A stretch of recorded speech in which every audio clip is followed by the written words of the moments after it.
जब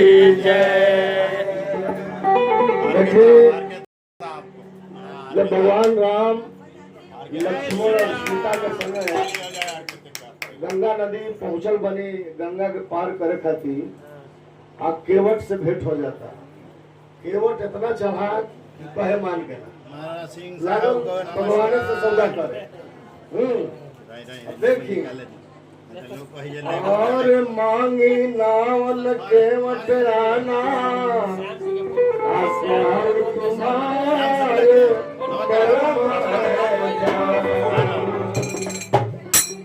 छुअत सिला भय नारी सुहाई, पाहन तेन काठ कठिनाई। जो प्रभु पार सिगा चाहो, मोई पद पद्म पखार। अहिल्या जी के तुरंत प्रभु तरले रहली, पत्थर के शिला रहली, नारी हो गई रहली, वो के पता चल नहीं रहे। तो कहे कि पहले पैर धोवाई, ओकर बाद हम नाव पर चढ़ाए। कैसे? और मर्जी बराबर, मर्जी बराबर, अर्जी आके मानी, कहती चले कथौती में पानी,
कहता केवट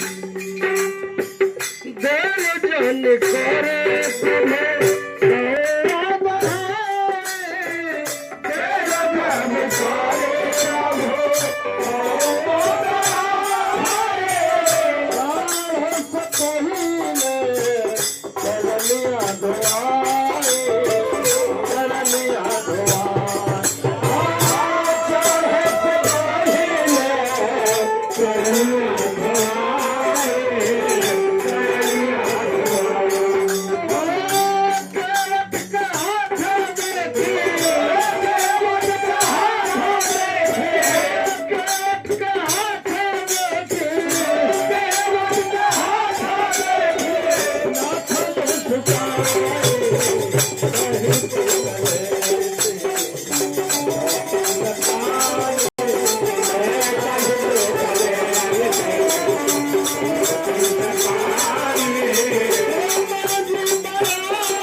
जाति से जाति खिवाई न लेला, धोबी से धोबी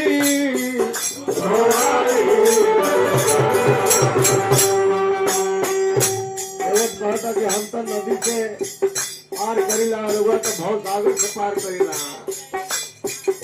जब पार उतरल वालों तो सीताजी अपन एगो मुठी बिहल के हाथ लेट नहीं थे, बहुत चलाक बाबू। जाति से जाति खिवाई न लेला, जाति से जाति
बानी तो लिख लिखे का कहता